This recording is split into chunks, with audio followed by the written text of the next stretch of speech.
kasih Tuhan memberkati kami. Malam hari ini kami datang dalam doa malam untuk memuliakan nama Tuhan. Urapi kami semua, sehingga semua yang kami kerjakan terus menjadikan nama Tuhan dimuliakan dan kami semua diberkati. Terima kasih Bapa. Dalam nama Tuhan Yesus Kristus kami berdoa. Haleluya. Amin. Selamat malam Bapak Ibu, Saudara semua yang sudah bersama dengan kami dalam doa malam hari ini. Doa malam melalui online ini diadakan secara Iman Kristiani.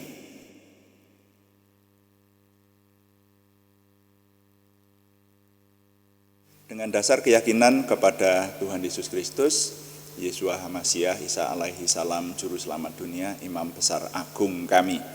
Dan firman Tuhan yang didokumentasikan dalam kitab suci Perjanjian Lama dan Perjanjian Baru menjadi pegangan kami, menjadi pegangan kita sekalian. Nah, saudara-saudara sekalian, mari kita memperhatikan sore hari ini. Saya ingin mengajak Bapak Ibu Saudara sekalian memperhatikan renungan firman Tuhan dengan judul mencermati tanda-tanda zaman. Mencermati tanda-tanda zaman. Kita akan baca Matius pasal 24, seharusnya dibaca mulai ayat 1, tapi menyingkat waktu saya baca mulai ayat 4 sampai ayat 8. Ini langsung ucapan Tuhan Yesus yang saya baca. Matius pasal 24 ayat 4. Jawab Yesus kepada mereka, waspadalah supaya jangan ada orang yang menyesatkan kamu. Sebab banyak orang akan datang dengan memakai namaku dan berkata, akulah Mesias, dan mereka akan menyesatkan banyak orang. Kamu akan mendengar deru perang atau kabar-kabar tentang perang, namun berawas-awaslah jangan kamu gelisah, sebab semuanya itu harus terjadi, tetapi itu belum kesudahannya. Sebab bangsa akan bangkit melawan bangsa, dan kerajaan melawan kerajaan, akan ada kelaparan dan gempa bumi di berbagai tempat. Akan tetapi semuanya itu barulah permulaan penderitaan menjelang zaman baru. Sampai di situ pembacaan saya, saudara sekalian. Ini pernyataan Tuhan Yesus ini seringkali banyak orang yang mau membaca dan mencermatinya jadi takut, karena ini adalah sebuah nubuatan, saudara ya. Nubuatan yang menyatakan, kalau kita membaca secara keseluruhan nanti di situ dinyatakan Tuhan Yesus menyatakan nanti akan ada akhir zaman, dan tanda-tanda akhir zaman itu dimulai di sana disebut permulaan penderitaan. Nah, permulaan penderitaan itu yang disebutkan ada banyak, saudara. Ada peperangan, kabar-kabar tentang deru perang, bangsa bangkit melawan bangsa, kelaparan ada di berbagai tempat, dan tadi kita baca di sana akan ada juga gempa bumi di berbagai tempat. Nah, ini yang mendorong saya mengajak Bapak Ibu Saudara untuk mencermati apa yang terjadi di sekitar kita. Saudara, kembali kita mendengar kabar duka tentang bencana alam, saudara ya, dan kematian massal. Kalau beberapa kali dalam renungan malam kita terutama, kita merenungkan, membahas, mendoakan juga, ada beberapa kali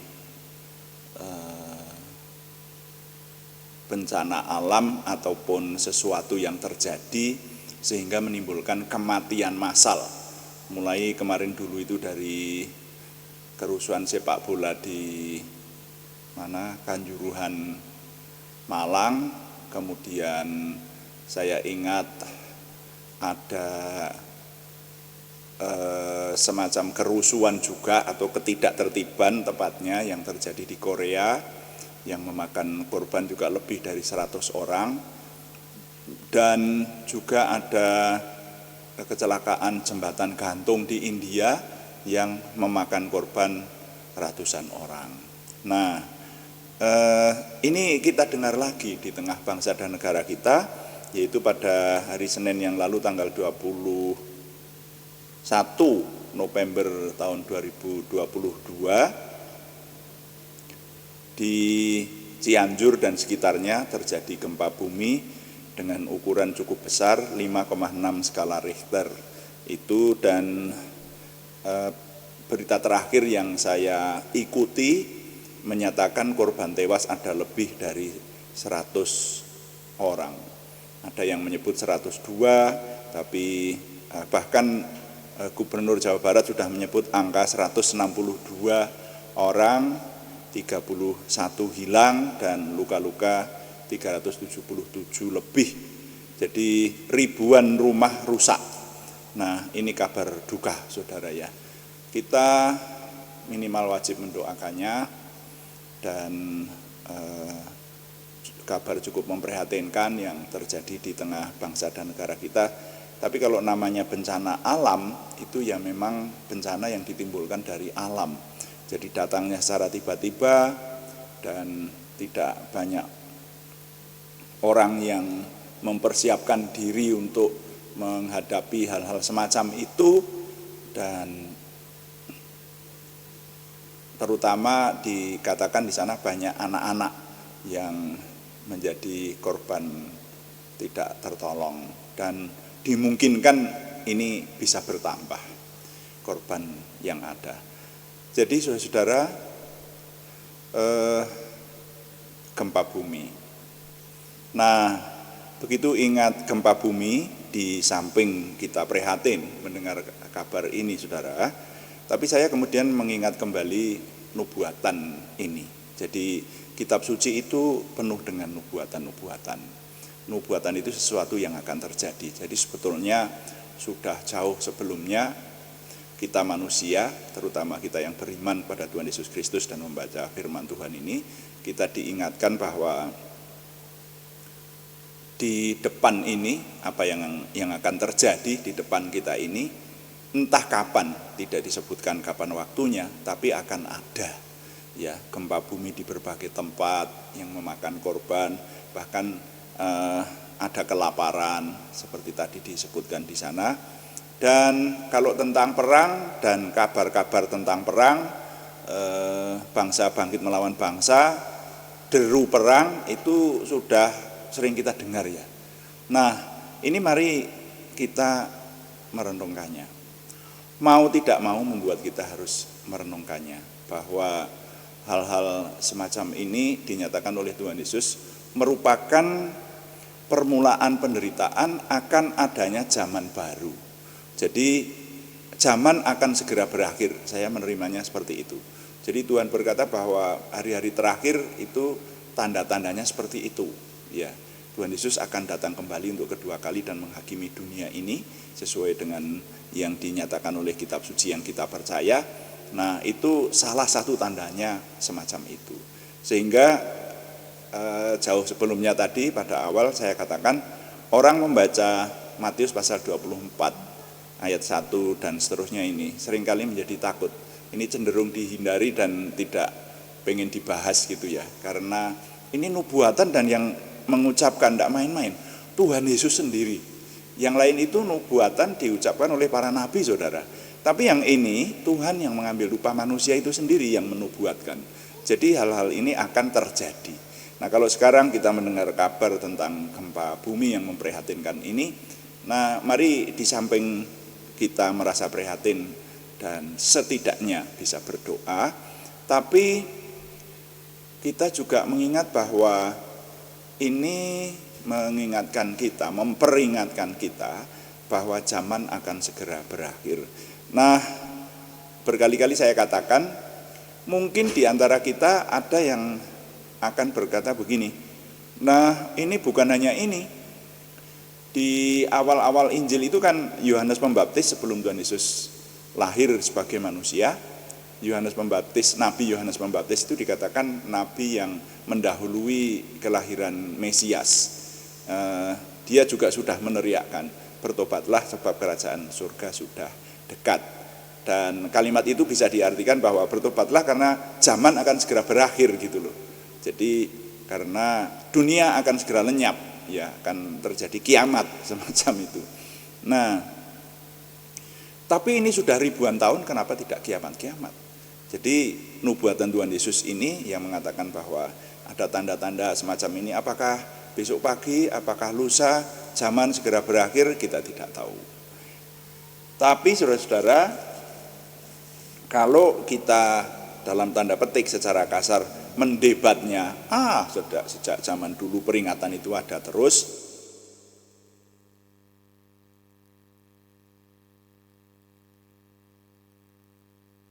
tapi buktinya zaman juga masih terus ada, dunia masih terus ada. Jadi tenang aja lah begitu. Nah, sebagai orang beriman kalau menurut saya tidak bisa seperti itu. Tetap kita harus mewaspadainya. Ya, karena begini, ada pengertian yang lain. Yang namanya zaman berakhir itu bisa juga dunianya yang berakhir. Jadi dunia ini nanti menurut firman Tuhan kan langit yang sekarang kita lihat itu akan digulung begitu oleh Tuhan, firman Tuhan berkata seperti itu. Kemudian diganti dengan langit yang baru. Jadi dunianya yang dimusnahkan atau lenyap begitu. Ya. Nah, kemudian akan ada dunia baru seperti itu. Itu pengertian pertama. Makanya kalau di keyakinan yang lain dikenal ada yang namanya jagat besar, jagat kecil, dunia besar, dunia kecil, jagat gede, jagat cilik, nah gitu. Nah, jagat besar itu adalah dunia ini, ya, alam semesta yang besar ini. Tapi alam semesta atau alam yang kecil itu adalah diri kita ini. Karena nanti begini, ya kita bisa berkata bahwa diperingatkan sejak dulu bahwa zaman akan segera berakhir. Firman Tuhan jelas berkata semacam itu. Para nabi menyampaikan itu, suara Tuhan. Tapi dunia masih tetap ada. Nah, itu alam raya yang besar. Tapi kalau tadi dikatakan bahwa alam yang kecil, yang mikro begitu, itu adalah diri kita. Nah, coba perhatikan saudara dan saya, kita masing-masing ini, kalau hidup kita berakhir, itu artinya zaman berakhir bagi orang yang bersangkutan, kan begitu. Jadi peringatan bahwa bertobatlah, bahwa kerajaan surga sudah dekat, itu benar. Ya, dan sering saya ulang-ulang bahwa orang yang dipanggil Tuhan itu belum tentu menunggu masa usianya sudah cukup, ya, suntuk umur dan seterusnya, belum tentu. Ada orang-orang muda yang ternyata juga bisa tiba-tiba dipanggil Tuhan. Nah, jadi yang semacam ini, saudara-saudara, maka mari kita mengingat judul renungan sore hari ini, mencermati tanda-tanda zaman. Sekali lagi mendengar gempa bumi di Cianjur dengan memakan ratusan korban ini, satu sisi kita prihatin. Tetapi sebagai orang beriman kita bisa berdoa juga untuk mendoakan setidaknya mereka dan keluarga mereka supaya diberi ketabahan dan penghiburan. Tetapi juga kita di sisi lain mencermati dan merenungkan untuk kita hidupi supaya hidup kita lebih berhati-hati dan bersungguh-sungguh dalam Tuhan. Bahwa peristiwa-peristiwa ini mengingatkan kepada peringatan Tuhan Yesus Kristus di Matius 24 bahwa ini termasuk tanda-tanda zaman, bahwa zamannya akan berakhir. Jadi nilai, sekali lagi, nilai yang dapat kita petik melalui perenungan sore hari ini yang berkaitan dengan kondisi yang ada sekarang, saudara-saudara, saya kalimatkan tadi yang sudah saya tekankan tadi, saya kalimatkan bunyinya begini. Nilai yang boleh kita petik, ya.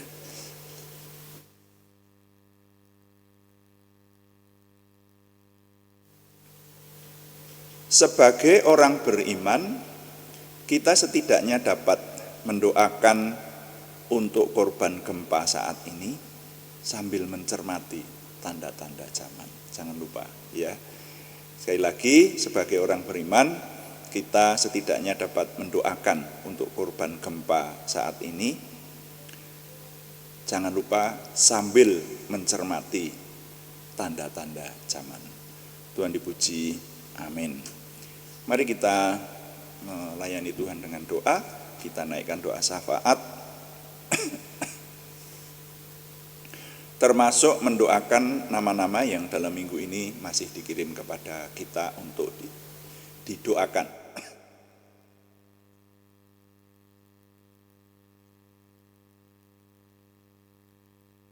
Terutama adalah mereka yang membutuhkan kesembuhan dari Tuhan.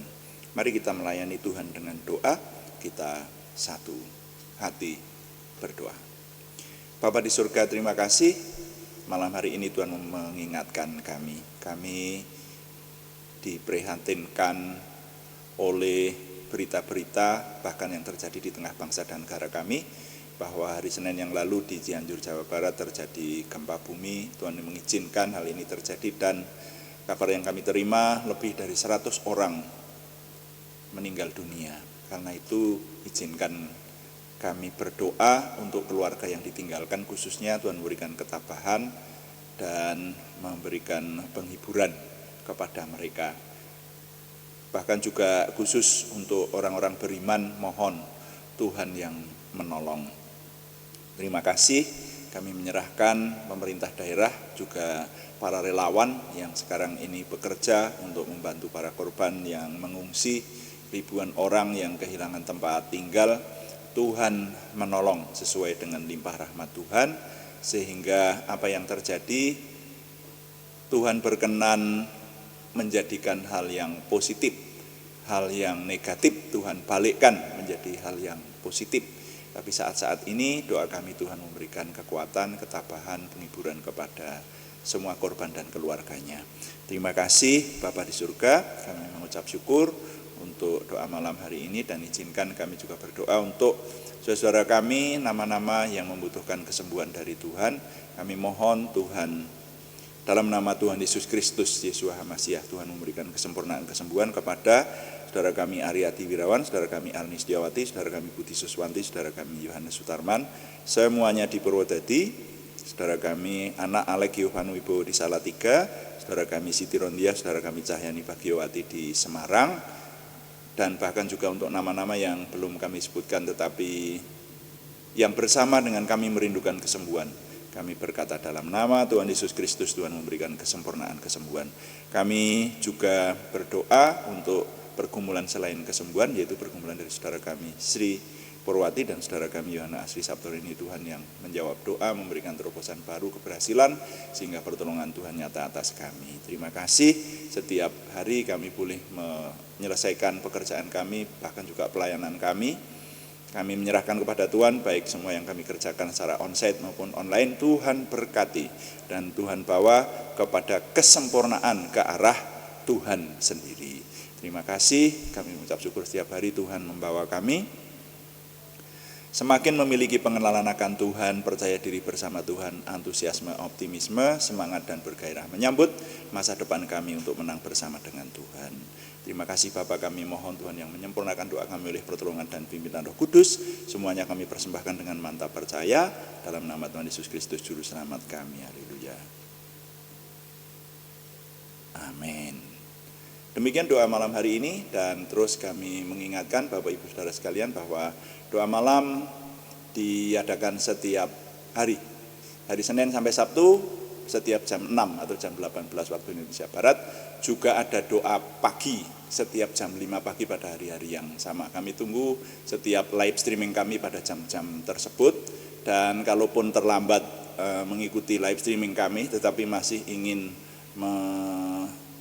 mendengarkan renungan yang ada, saudara tentu bisa membuka rekaman dari doa-doa yang sudah ada. Semuanya ada di channel kami, setelah tayang bisa dibuka kembali. Terima kasih kepada semua yang sudah mendukung. Tetap kami mengharapkan dukungan Anda, setidaknya dukungan doa. Terima kasih yang belum memberikan subscribe, berkenan memberikan subscribe, like, komen, dan share. Bagikan kepada teman-teman lain sehingga lebih banyak lagi yang diberkati bersama dengan kita. Selamat malam, Tuhan memberkati. Amin.